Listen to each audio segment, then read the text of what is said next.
Triangle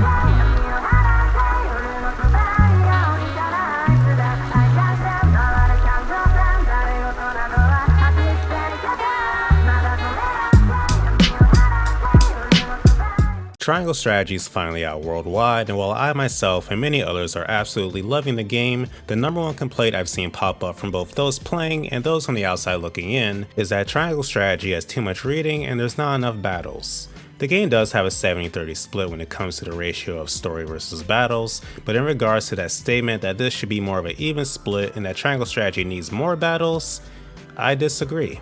What Triangle Strategy is, first and foremost, is a political war drama, in the same vein as Game of Thrones or even the Romance of the Three Kingdoms, and all that comes with that, the political scheming, the betrayals, the great morality that gives these works their identity. Yes, there's violence and battle campaigns, the sacking of kingdoms, and all the typical bloodshed you'd expect, but battles and wars are a means to an end, often not the first choice for even the most ambitious and bloodthirsty kingdoms. Not all the action happens with swords and arrows. The backroom dealings and schemings are just as impactful and oftentimes just as intense as soldiers clashing swords.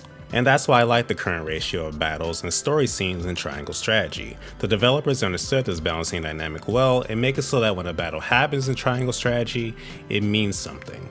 Every single story battle I've had in Triangle Strategy in the 20 hours I spent with the game so far has not been there just for the sake of having a battle for the player. Each and every one has had a logical build-up, has had stakes for your characters and often the political landscape of this world, and often with the game's nature of letting you choose your own path, has had ramifications that echo throughout future events of the game.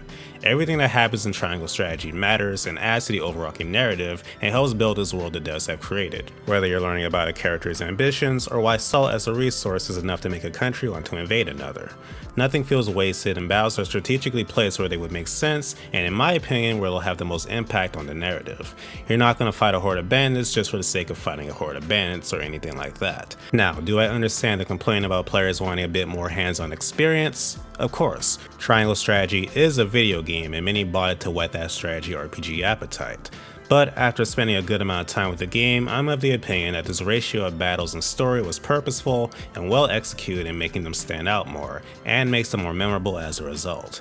And with the approach they were going for, I think they would have had to sacrifice some of the more meticulous details of the story if they were going to greatly increase the amount of battles just for the sake of having more and not making them flow with the current narrative. A sacrifice I personally believe would not have been worth it.